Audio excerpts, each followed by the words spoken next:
All right, hello everyone, and good afternoon or good morning based on where you are. Welcome to Startup Business Q&A episode 134, week 134. This week we're talking about connections, how to build them, and I'm very interested in questions on this because this kind of spins out of last week's awesome event awesome session we ran, specifically on how to close or sell through DMs. That was really good fun. This week we're really going to get into essentially I'm going to share the approaches I take when building connections. I really feel that done right, you can move to a wonderful place where people are going to feel good about connecting with you. There's no feeling like you're kind of gaming people as much, and that's really essential.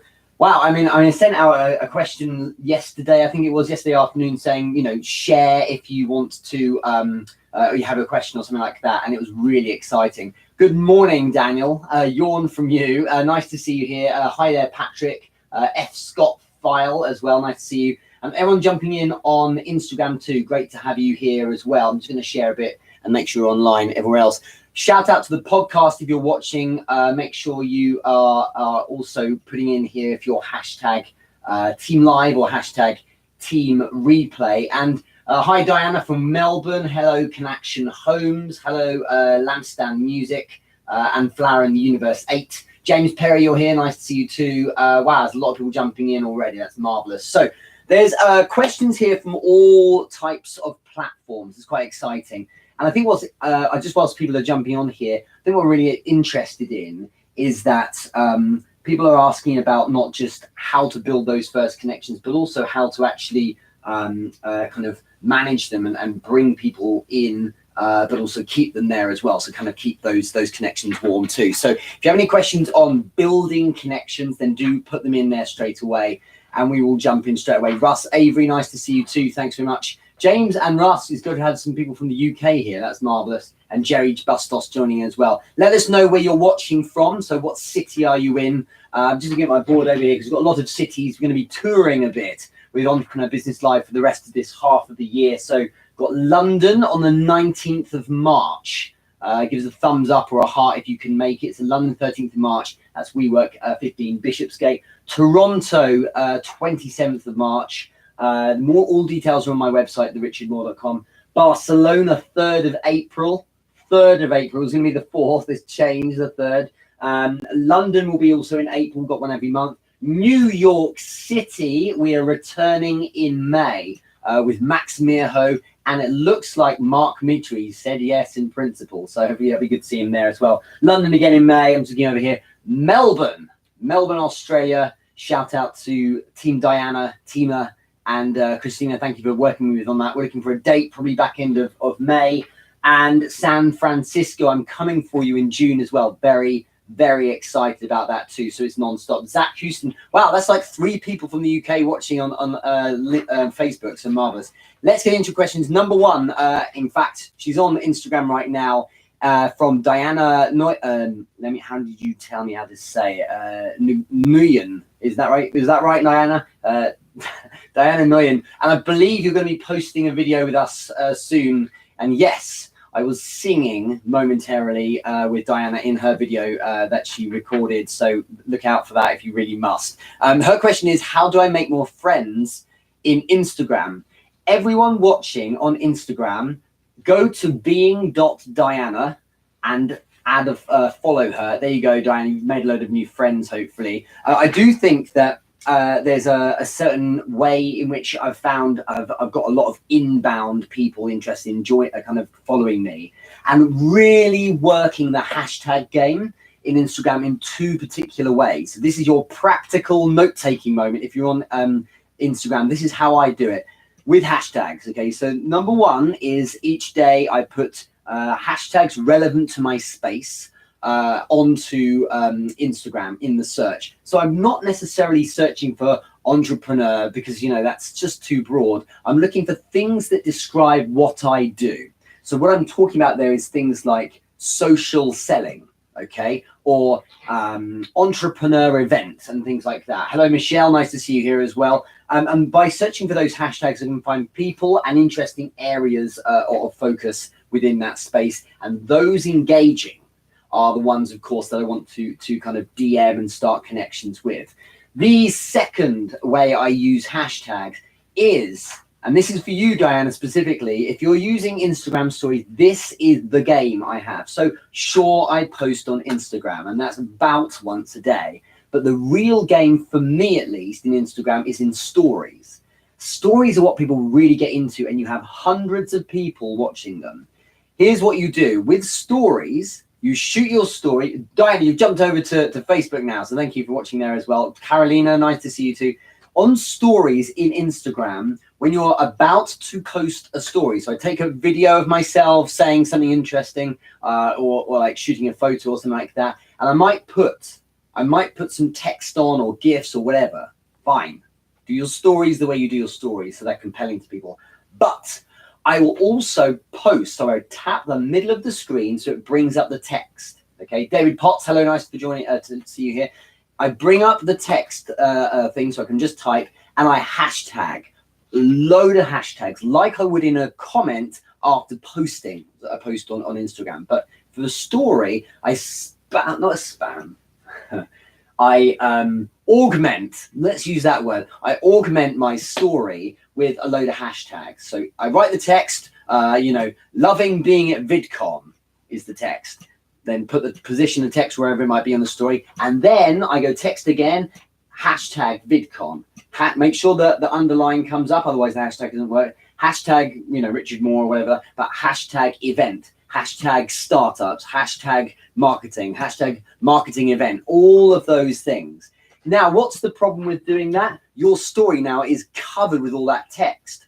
Go to the bottom on the left where you've got all the text colors, and you have a pipette, okay? So I click on the pipette, which changes the color to whatever I like, find a dark or very bright area of that image or video, and click on it. And then I squeeze, you can pinch smaller, I squeeze all of that text down, so it's a tiny little dot, like a pixel. But that pixel that can barely be seen has all those hashtags in it. And I just position it where it's really dark against that color, or really light if I've changed to that color, so no one can see it. It's all there, and I'm in. Okay, so now that story has a load of hashtags. I discovered this because I'm a major geek, right? I discovered this when I was posting about I was doing some astronomy. I had my telescope out, and I posted with the hashtag astronomy on it. And I remember the post, it was just like years ago, I got like something like 1,400, 1,500 views of that. And I'm like, holy crap. And I opened it and saw that it's because it was trending with that particular hashtag. And that's how I did it. So Diana, that is how I use hashtags to get more friends. What you need to remember is when these things come in, and these people start following you, so you go to your heart or whatever to see the update of people liking your stuff. Anyone who follows you, who started following you, the good news with Instagram is they've made a facility where it's a lot easier to engage. So I would then click on them, or rather I won't click on it. Next to their name, it says Richard Moore has followed you. It'll have a little arrow for a message. So I can now click on it and go direct message. Okay, and I'm in. Do you see what I mean? So I write a message. Thanks so much for the follow. Make sure you write something that looks like you are human rather than like you're a bot. If you write, hey, thanks for the follow, it looks spammy or botty. So instead, write something with their name to make it look like you're actually interested in a real human being. So I hope that helps. Michelle, thank you. Yes, I am really geeky. What, because of the astronomy, or because I know that thing on Instagram? I don't know. But yeah, that's the thing I work with. That's how it works. And anyone, any other tips, then do share. But that is the game that I play on my Instagram. So hashtags to search and engage with them over on their content, but also on my stories. It's the hashtags embedded in the actual picture itself. And there's no one can ever see them. Some people, I know some people who know about this, and they're like, I can see it, Richard. They've got all these hashtags in the corner and all kind of zoomed out, but it is there, okay? So if that helps, great question to start us off. That's how I build my connections. And now I've got people inbound following because they're keen and interested in it. Oh, the astronomy. Yes, I am a geek. Let's do it for the record, in case you guys aren't unaware. When I was 13, instead of playing football, I was building computers and writing my first operating system. And now I'm 38 and I still can't help myself. If it's a cold, clear night, I will probably be doing some astronomy Major geek right here. I don't care. My house is like this smart house because it's full of geek stuff, but there we are. I hope that helped, Diana. Thanks a lot. Next question, since Michelle is online right now, let's look at your question. And by the way, anyone joining now, we're looking at building connections. Any questions on that, let me know. Michelle, who's submitted 27 questions, we're going to just go take a couple of them, it seems. There's a good just question on here. Super nerd from Daniel, thank you. David Potts, as the picture's alt text or the caption, Richard, sorry to backtrack. So in the picture, sorry, let me just go back. So on the story, Instagram story, it's not alt text or anything, it's literally, it's not the post. It is the Instagram story, like your stories that last 24 hours. I take a picture or do my selfie video, whatever it is, and as if I'm typing text, like to write, having a lovely day or whatever, I type hashtag text instead. And when you do a hashtag and write something, it will underline. That means it's a real hashtag and it's done. If it doesn't do an underline, it won't work. So make sure you add that, then you squeeze it down, change the color, and then you hide it. So I hope that helps. Thanks so much. Major geek, yes. So anyway, back to Michelle's questions. How do you move from networking to creating strategic partnerships? So, you know, I think what with anything like this is really kind of a sales question in many ways, and it all stems from the same thing, which is about familiarity. Okay, and the way I work with this is if I'm networking can be, for instance, meeting someone offline. It can be, of course, being in connection with someone, so you show up on their content and things like that. Number one thing is make sure there is actually a connection, and you work the 3 steps I take. Well, the first one is I focus on their content and writing something meaningful and showing up for them. That breeds a bit of familiarity. Then I show up on the DMs, because when I go to direct messenger with them, I can give them something a bit more personal. I'm not trying to help them and always give them value, just have fun. So if I am giving value here, what I'm actually giving is emotional value instead, just being stimulating and fun. Be there for them and be interesting. Those DMs need to be like your best mate. You know, you're doing them long term. There are people with LinkedIn. I think Diana, you're a good example actually, and Michelle to a degree as well. These are all people as example where I'll hop on the DM with them because I've been together, connected for some time now. But beyond the DMs, what you need to be doing with these people is hopping on a phone call, like going onto a Zoom chat or something like that. Because if you can have 50 minutes, half an hour, and here's the crazy thing, just to hang out, it's actually tremendously practical.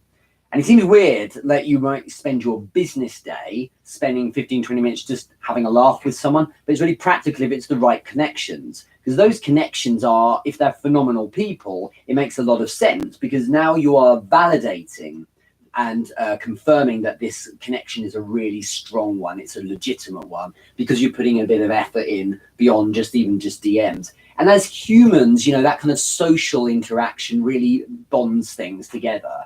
What that enables you to now do is move to a place where interesting discussions can come up. And you know what? You're having a Zoom chat, you're talking shop.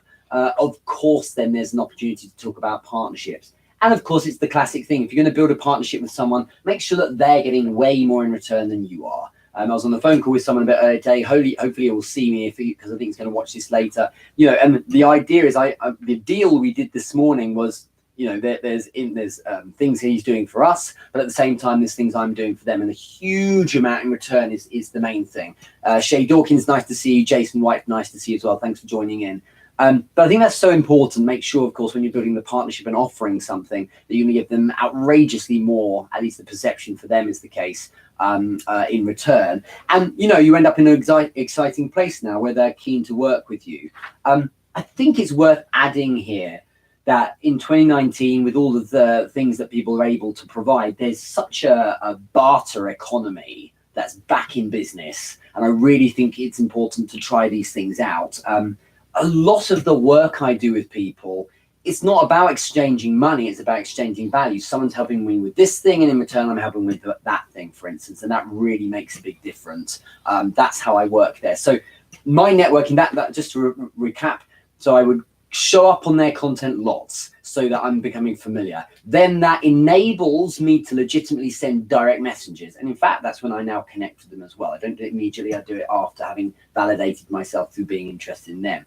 Then I send the DMs. Then we're just kind of connecting on a call level. But every week I have at least 3 phone calls or 3 Zoom calls, chats, aside from the client paid ones, where I just kind of hang out with people for 20 minutes or so, because it really validates that connection. Plus it's fun anyway, right? But you don't have time to spend all day, every day having nice chats with people, because that doesn't get you anywhere unless it's a connection really that's going to lift you up a level. And those people are absolutely essential to connect with. So be calculated with who you're having those Zoom chats with, for instance, or the Skype calls with, because you're spending very precious time, hopefully with people who aren't, not going to do anything for you, but the ones who are going to be a really valuable connection moving forward. So hopefully that helps. It's a really good question. Let's do another one from you, Raymond, because you just kind of bounced out of that one into, are you able to create partnerships if it's not an equal win-win situation? Yeah, kind of what I suggested there is it's not always like, I give you some money and in return you give me this thing. It's actually very important to remember there's the barter economy. And what I'm saying here is you might be giving them something obvious, or they might be giving you something obvious, but in addition, you might give them a load of extra value as well. Like someone recently, I said, I'll give you a hand with optimizing your LinkedIn profile. That for them is worth a lot of money. And for me, that's in terms of time, not too time aggressive. It doesn't take my time away so much. Going deeper on the question though, are you able to create partnerships if it's not equal win-win situation? Yeah, if you're doing all the work. So for instance, it doesn't feel like it's win-win, but it probably is. You've got to understand that a partnership, win-win can be perceived in different ways. It's not necessarily parity, Michelle. So for me, I've had partnerships with people where I offer monthly just one session of like a half hour or so to chip in. This is like as a non-exec kind of advisor to a company. And I was just there on standby. I'm watching from afar. I check in, give them some advice, like kind of that's a good idea, or that might be worth trying out, or send them a few connections. And in return, there was a profit share every quarter that I received as a result. And arguably, I'm getting huge returns from them. But it's about perception again. It might feel like it's not win-win, but there are those small things that we made as differences to their business, and it made a huge impact. So I think a partnership can work in that respect. If you're partnering like one person with another and you're going to go kind of 50-50 in a company, you don't have to be doing the same amount of work. It might be one is more of an intellectual person, one is more of a grunt, if you like, on the ground. And so I just think it's important to understand, you can really tell from how I'm articulating this, that it's really a it depends question, because it depends really on how the other party views value coming from you. Do you see what I mean? And getting that right means that you might give them something that on face value appears to be very little, but actually they get huge returns because it's what matters to them. For some people, the money means nothing. For some people, it's awesome just to be aligned with a particular brand or something like that, and that's what matters to them. So that's a really good question. You've added here, Michelle, let me read off Facebook. Definitely, I did this recently when I had to give a reference for someone. We have built our own relationship, just getting to know each other. And just today, I found out this guy I've been speaking to use mentor Dan Locke, King of High Ticket Sales. Now look at that connection. Yeah, so you never know where he's going to go, and sometimes just these spending time with people can really open doors. Without question, a lot of my LinkedIn growth, actually both on all the platforms, but LinkedIn certainly in the last 6 months or so, has really come from being wise about the connections I'm making, but also how I'm engaging with those people as well. When they're great people I'm connected with, and you validate yourself through a great conversation, like on a Zoom call or something like that, what happens is you move to a place where they think of you. And that's when you start seeing, in your notifications, you've been mentioned in a post, or people write about you and things like that. And then other people are suggesting you're great what you do. And there's a post on LinkedIn at the moment, and it's been out for over a week. It's got almost to 1,000 likes and tens of thousands of views, and it shouts me out. And I'm like, oh my God, it's really amazing. But that's because of something that's deeper, not just on face value, I'm great. It's because we've actually got a deeper relationship going on there. So it really really matters. David Potts, How to Read Minds, lesson 101. Hey, you know, the more you get into the behavior and understand people, I think the better you can do out of this stuff. Great questions there, Michelle. Let's return to you in a minute. David, let's answer yours. So, Richard, I can shove a vote into this ballot box too, Michelle, or more specifically, how do you approach a project as a very small outfit and a relative newbie that may involve partnering with more evolved high-end businesses and brands? Should one stay within the parameters of the current influence? No, you can reach up to a degree, but you just don't get noticed, or if you do, you get kind of ignored a bit. And you know, it's really difficult. If Richard Branson walks into your office, you're going to drop everything and pay attention, you know, and he's earned that right. And this is what it comes down to, this idea of earning the right. So it was really interesting. On Friday last week, I was at VidCon in London. So it's the first VidCon London. Hello, Dot. Nice to see you here. And what I really enjoyed was I connected with Goldie Chan in person. It was really lovely to see her. And rather than booking a meeting with Goldie Chan, I was hanging out with Pelpina Tripp anyway, and she was around. So we said, let's just chill for the day. And we had our meetings here and there. And I know I had to kind of bounce a couple of times because I had a meeting and she had one, or, you know, we were going to an event or something like that. But she and I, for a period, for like an hour or so, just hung out. And like we were watching the Instagram IGTV presentation with John Uche. And I remember we were just sitting there together hanging. And the thing about Goldie Chan is you can't take 5 steps without someone coming over saying, hi, you know, the green hair, right? As if you don't know, this is the person with green hair. And, you know, someone comes over and is like, hi, can I have a photo with you, kind of thing. And what's interesting is that, you know, she's someone who's very much in the public eye in that kind of space. So you'll have people coming over saying, oh, are you free for a bit to have this discussion? Are you free at all today for like 10 minutes for chat about this? Or someone came over and said, you know, I'm a photographer. Can I take some photos with you?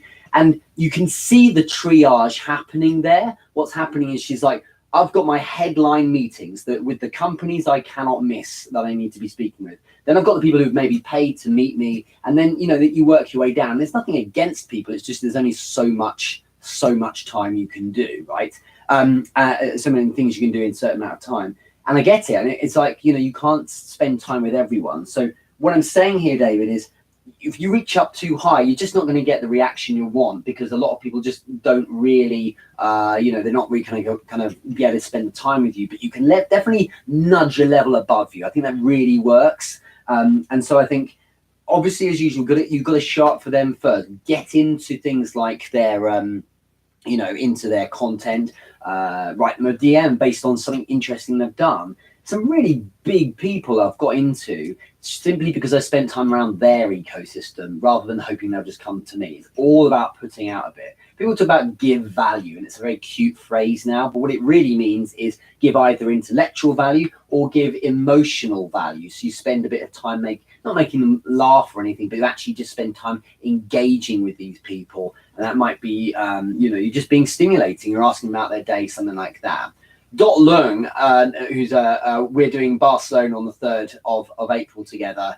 Yes, green hair and red hair together was quite mad. And she was wearing a red beret and I had my red jumper. It was all a bit full on. But Dot Leung is an example of someone who, you know, we have a connection and we're doing an event together. But a year ago, Dot Leung had no idea who I was. And if I'd mentioned myself, if I'd been like, hi, would you run an event with me? She'd be like, sorry, who the hell are you? Probably. Or unless she, I don't know what reaction would have been. You have to let me know, Dot. But what happened was, rather than just a connection and asking, it was a connection and then went deeper. So I showed up for her stuff. Then there were lots and lots of DMs here and there, and just being normal, you know, not trying to game someone. The objective is build a connection and see what happens. Then we hung out. She was in London a while back. We ended up having, or she was actually speaking at my event because we got to that place. Then we just I think we spent a couple of times in London, mostly just chatting and hanging out and not doing any work. And that really solidified it as well. So again, that proves that having fun can be really quite practical. Hopefully you felt the same, Dot, but that's why these things can happen. And, you know, that can spin into new connections. So Daria, who's awesome, who are going to be catching up with a bit later on. She's speaking in Barcelona as well with us, but that was a connection that came out of Dot. You see, that's the way it works. And she's writing that I'm the famous one. I really don't think so. James, I hope that helps, David. Great question. Let's get on. So anyone who's joining now, we're talking about building connections. This is kind of the art and the science behind it. I've talked about Instagram so far. We've dabbled a bit on Facebook and LinkedIn too. Question from Falguni Katira. Thanks for joining us. You've asked, Richard, how do you maintain a balance between building awareness for yourself as a brand versus your product and service as a brand of its own? For example, how much time or effort should I spend in creating awareness about me as a business owner versus my product, which is a seminar for SAHMs, which is a stay-at-home mums. So I think you should spend a lot of time, the disproportionately large amount of time around you, especially in 2019. This isn't always a play that's worked, but right now in 2019, we're so aggressively conditioned, aren't we? Thumbs up if you agree, by the way. We're conditioned against a faceless business approaching us. By faceless, what I mean is just a logo, okay? If they've already earned the right, Apple kind of has, for example, then fine. But if it's a business offering a service and there's nothing beyond a logo, it's not going to work. I need some kind of face in there as well, and a personality. I said that recently. You won't believe this, but I said this recently on Instagram to a business that I think was selling personal branding services, and they had images, stock images and so on in Instagram, and a logo. But what they didn't have was their own face. They had no post about themselves. They didn't even have their names. It's like, how can I connect with you and talk about personal brand when you don't even do it yourself, you know? So it has to be a lot more on that. And here's the reason why. For two reasons, in fact. Firstly, you're future-proofing yourself. Because if your product flops, Falguni, and you've gone all in on the product, you've got nothing. If your personal brand is strong and your product flops, you can bounce off your personal brand into the next one. That's absolutely what I did. 2015, I was launching 8-Step Startup, and I went too hard. This was a mistake I made. I went too hard pushing on the product brand. So I was pushing the 8-Step Startup brand, and the Richard Moore brand was like just kind of, it was almost incidental. And it was wrong, because what happened was that I decided to pivot away from it. I was going to pivot away from it, but I was like, but then I've got nothing. So I remember I flipped into Richard Moore, 8-Step Startup being one of my products. And sure, I promoted it and so on. But the play here, especially in 2019, is make people think you're great because you share great content about how great you've been. Testimonials, case studies, fun things like that. All you do is you make yourself the magnet. And because people are curious, and people like to explore if you're interesting, they will bounce off you into your website. Oh, what's this that they do? So if I like Dot here's chatting on Facebook, she's a perfect example of this. So a bunch of us, I was pushing 360 VR Barcelona, right? And if you look at the event that Dot, I think it's something like 1,500 people were there at the event she ran in Geneva last week, Digital Design Days. What's interesting about that is that you hear about Digital Design Days because you follow .learn. You don't tend to do it so much the other way around. Of course, attendees will then bounce into .learn and go, oh, wow, this person's awesome, and they'll check him out, and she'll get bizzo out of it probably. But you buy tickets because she's going, and that's kind of because you're aligned with that personal brand. It's the same with New York. 41 tickets sold. None of them were me going, hey, would you like to come to this event? All of them were like, oh my God, Judy Fox and Kurt Mercadante, and like maybe 2 people thought, oh, Richard Moore as well. But they were like, these people are going to be there. And then I started sharing the other awesome brands, if you like, personal brands are going to be there. Zach Messler's going to be there. Anna Sabino's going to be there. All these great names, Christina Robinson, Jamie Cohen, all these guys, Jacob Leibovitz, there's so many of them. And people are like, holy shit, I've got to join. I've got to sign up because of those awesome names. And so that's what I would strongly focus on. Make sure, Falguni, that you're being the best of yourself. Share your vulnerability, share the climb, all that kind of thing. But put yourself out there, and I know that's cute, but it's practical as well, because it means that people are going to think, do you know what? I really like this person. Oh, look, she's got a webinar for stay-at-home mums. I'm one of them, or in my network, there's 17 people that are, and so they pick you up that way. It's just absolutely the way to do it. I hope that helps. Great one. Make America great again and your social media profile. Yes, Dot. Absolutely right. That's right. Okay, next question here from David Potts. You've asked another one. Do you ever discourage connections that don't relate to your brand? What if someone likes you and enjoys your content and conversation, but will not be a client in foreseeable future, if ever? Do you choose to always see some potential and just triage your time as best you can based on priority?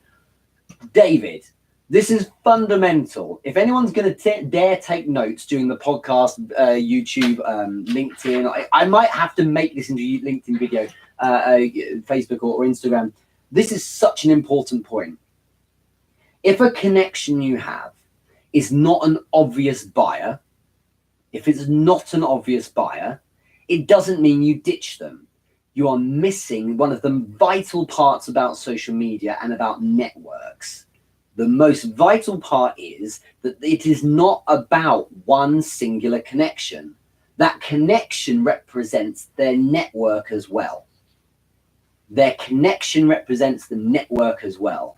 So for instance, if someone connects with me and I'm not right for them in terms of being a purchaser, it doesn't matter because I've got a whole network of people. And if I show up for their posts and content, I will be enabling some of my network through, because of the way algorithms work, to then see their content as well. That's why you see on, for instance, a LinkedIn post, a second connection or a third connection.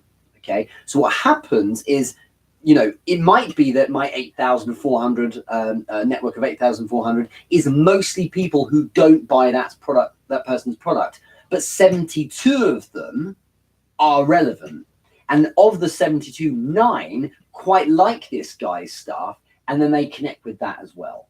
And then 2 of them go and buy something. So the person represents a network. That's why I spend a lot of time with people with very active, interesting networks, even if not all of them are classically who I would sell to, because plenty in there are. You know, when I hopped on a chat recently with Diana, you know, she's got outrageous amount of followers. It's probably quite clear that 316 of them might see the post we do together, and of them, then, you know, 116 in turn are like, wow, this guy's cool, I like him, or not. It doesn't matter, but that's the process. So you're representing a network that is really important. Dot, thank you for watching. I'll catch you later. So if they're not a client in the foreseeable future, it doesn't matter. Think strongly about what they represent, you see. That's really essential. And they might be a client, but a small time client, but you've got to understand you go deeper than that. And yeah, David, I think you were pretty much guessing what I was going to say anyway. Here's a really important anecdote to prove the point. Hello, Belinda. Nice to see you over on Instagram. Good to see you on Instagram as well. So when I started my Taekwondo schools, on day 1 in 2014, when I opened it for the first lesson, a woman called Sam joined. Sam had been a blue belt in Taekwondo. She got a kind of a lifetime rate, like a really good rate, because she was one of the first ones in the door. After that, prices went up because, you know, the value of the classes I felt was very good, and that kind of early bird price went. She paid relatively a very small amount of money each month. So it wasn't a customer who never paid anything, but a customer who didn't pay much. Now, the thing is, she has a network and she's an evangelist. If you look at her Instagram right now, she is like all sporty stuff. She's always doing like CrossFit kind of things. And so she's all in on it. And she evangelized in the school playground when she picked up her son each day to her friends about this cool Taekwondo club. So her friend joined, who she did karate with. They actually left karate to join my club. So there we are. And then had friends they went running with or whatever, or boxing or something. They joined as well. Then another friend, then another friend. She was representative of you know, a very small amount of money each month on her own, but her network, it was thousands of pounds a year in fees, let alone all the merchandise we sold and all the other things as well. You know, whenever I was running a grading, for instance, for them to go up a belt, there's income for that as well. So all these people are so important. You never know what you're going to get. And I have people in my network who have followed my stuff for years. They always show up, and they've never spent $1 with me. But those people are constantly sharing because they see value in it. So sometimes you're creating mouthpieces for yourself. Sometimes you're creating sneezers or sharers. There are some people I never work with who are the other end of the spectrum, who are like massive, but they're just simply not aligned with what I sell. You know, they're not going to need it so much. But they shout me out because I think I'm a good dude, and that really matters as well. That's why building the connections but sustaining them well is such an important part to do this right. Okay, that's the way I look at it. I think let's hop on to the next question. There's so many comments, sorry, on Facebook. Hopefully that helps. We have a saying here in Ireland, because you're in Belfast, I think, aren't you, James? Long runs the fox. Essentially means that your paths will meet again 6 months, half a year down the line. Yeah, there was one of my best clients was almost a year of just staying tight with this person, and ultimately it turned into me being one of the advisors for a company, and like the returns were outrageous. Like we grew so fast. It was something like $500,000 after the first year or so, and I make $1 million this year, no problem. It was spectacular. But that all started by staying close with people that felt right. I think that bounces us into a really good question a bit further down here. Which one was it that was relevant? Here, Daniel Nunes. With the aggressive stance of so many up-and-coming marketers and influencers on LinkedIn, okay, how do you position yourself to connect with people with mutual interests without ambulance chasing? Okay, for clarity, I've spent too much time with tire kickers and uncommitted starters. As you've already suggested, I've accomplished more offline by asking the right questions to the right people. Yet, even those who already run a successful business are working to generate more business, online business, such as lead gen, marketing, and posturing, etc. Which connections do you consider as being the most beneficial? I think I get what you're asking. I think in short, Daniel, forgive me if I'm wrong here. In short, I think what you're asking here is how do we make sure we're getting people who are going to be a bit more committed? A really good tell is when you make, and as I said earlier, when you make yourself the magnet. Sometimes you have to stop the chasing. You do plenty of connecting, but you don't chase as much. Focus on being a magnet, and you might think, well, yeah, but only a few people then come through the filter, if you like, or the funnel to ultimately connect with me to the point where they're going to buy. Yeah, but that's the point. How many clients do you really need in a month, for instance? Those that are going to buy, for instance, big ticket items, or maybe it's a consulting proposition or something like that. These are the ones really that you need to remember. You don't need loads of them. You just need to make yourself a strong enough magnet. So share high quality stuff regularly. It's the care approach that I talked about like 5 years ago. So consistency, abundance, relevance, and engagement. Getting that right means that people will operate around you enough that the ones that would ultimately buy are going to jump in and do the work for you in a way. With tire kickers and uncommitted starters, it is to a degree down to qualification. Spend a bit of time with them. I remember that the first times I ever did consulting, this was offline before I even did it online. We would hop on a call, and sometimes the calls were like 2 hours, 3 hours long. And then we moved to a point where they're much more efficient. You just got to experiment with your questions, being more qualified with how you bring these people on. But also, when you spend enough time with your community, you just see the people and the way, or rather, you just see how people position themselves. This is really important. Look at wording people are using when they're talking about what they're into doing.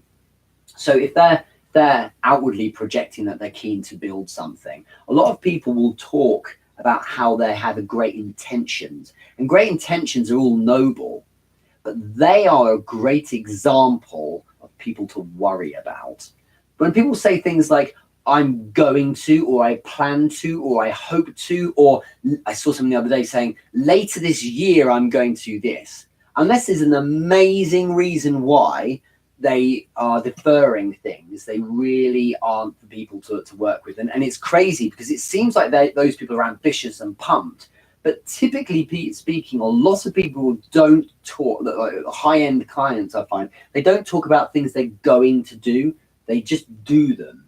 And they either don't talk about them at all in the sense of, look at me, they just describe the climb as they're building, or they talk about the fact it's happening. And there's a big difference in that language, even though it feels subtle. So look out for those things, because they are the giveaways that I look for. I'm always looking for someone who's talking about the results they've got and how they're building this thing. They're actually doing it, as opposed to one day this, wistful that, and then all, I'm watching this webinar and hopefully one day I'll be winning, but nothing actually comes from it. So think a lot about that kind of language. That's a good way of qualifying if that helps. That's a really important point. Let's do a couple more. So Karen Cooper has asked, Richard, how can you take things offline without sounding like you're asking for a date? Good question. Okay, like when you friend people on LinkedIn, I try to have some connections offline to actually get to know the person, and sometimes it's not met with a nice response. I think offline, what you mean is away from the kind of the live feed in DMs. Here's how I do it: show up on their content first, 3 times or so. Be familiar, write something meaningful, then they're going to respond. Tag them in your response as well.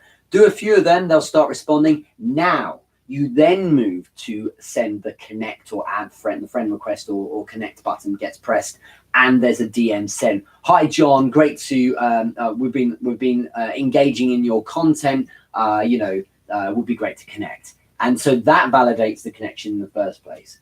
Now, what you need to do is keep it about talking shop. That's the really important thing. So if you reach out to someone straight out with a hi, let's connect, and there's been nothing, it suggests that there's a bit of gaming going on, and that puts people in a weird place. All I'm saying here is show up for their content first, make yourself familiar, and then the DMs just chat a bit more. They kind of be, I get this is what you mean by online space, but just focus on talking shop, keep it nice and light, and you don't need to jump into any phone calls anytime soon unless you're going in the right direction. Of course, there'll always be people who try and game you, but you set the tone by showing up on their posts first. Be fun and all that kind of thing, but just don't give them an inch. Is I think what's worth thinking. But you get to scope them out of it first by engaging with them on their content. I think this is a step that most people don't do, and they probably go to the connect first, maybe not even with the DM. That should be a reaction, in my opinion, to being interesting. Think about it in the real life. Real life is where you should take your cues from. In real life, if I meet someone, literally as I walk into a bar, if I walk up to someone, I don't take their phone number first and DM them.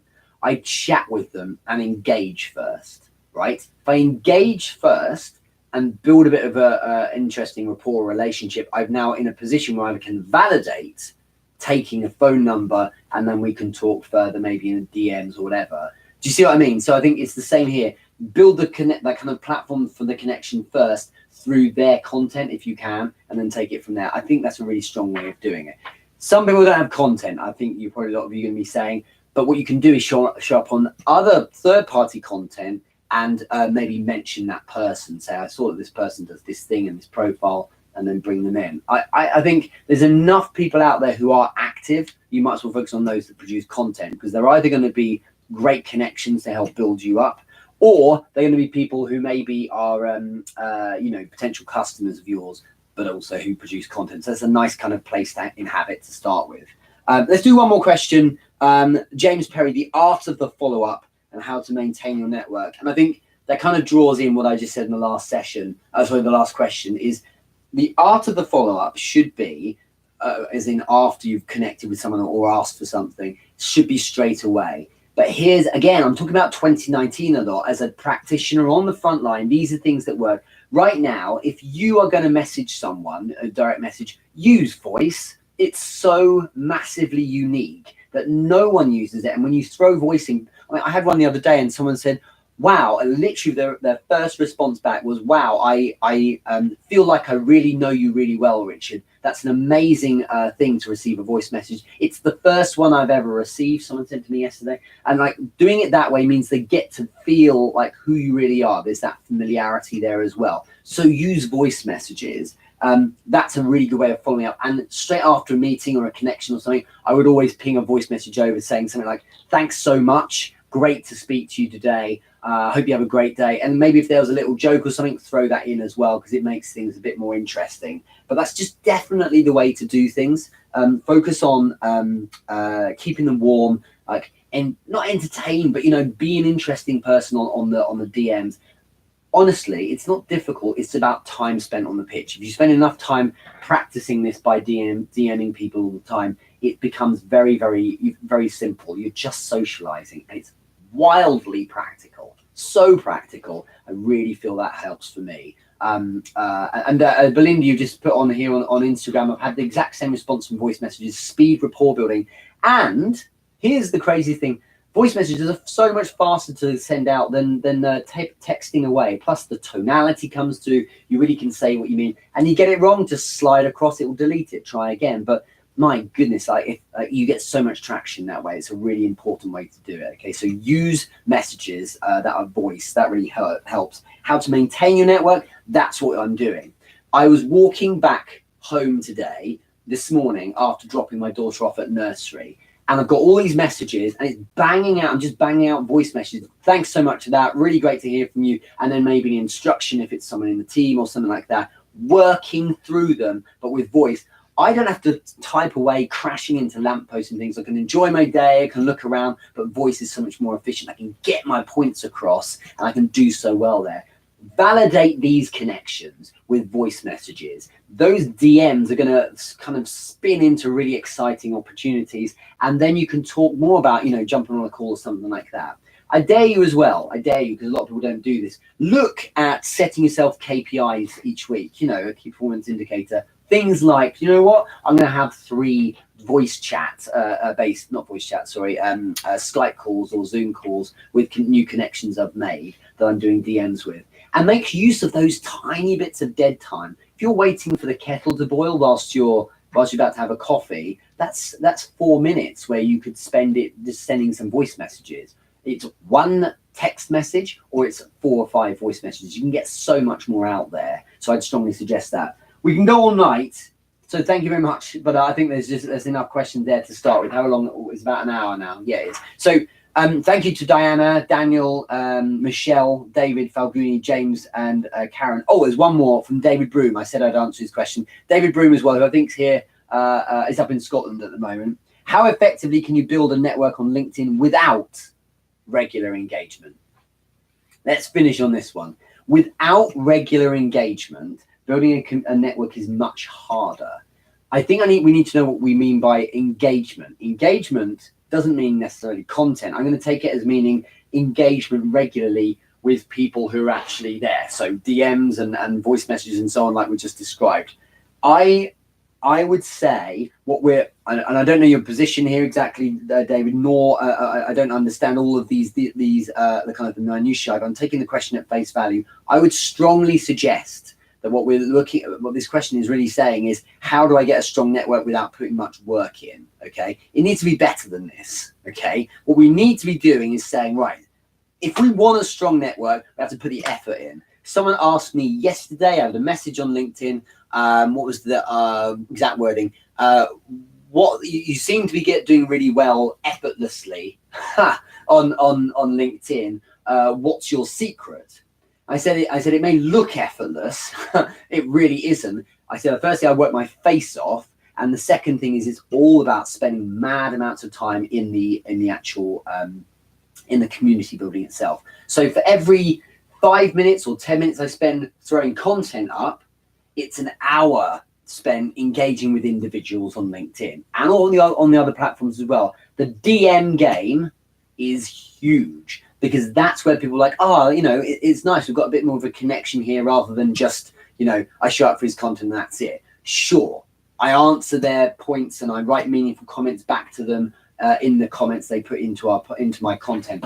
But that's not where it all happens. Where it really happens is where I go deeper in the relationship, like you would with a friend, and you send them messages. You have your WhatsApp groups, right, with all your friends. You go out with your friends as well and have a beer or something like that. But those one-on-one direct messages where you don't have to go deep and meaningful, but you just kind of spend time, give time to each other one-on-one, that's where the relationship gets really solidified. And that really is where you will build a network and sustain it as well.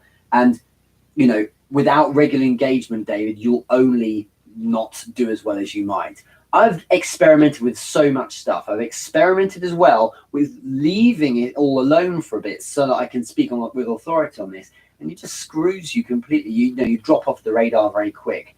Such as life, there's this perpetuality that's necessary on these platforms. But if you want the wins and the inbound opportunities, well, you have to put out. And that's the ticket that you have to pay.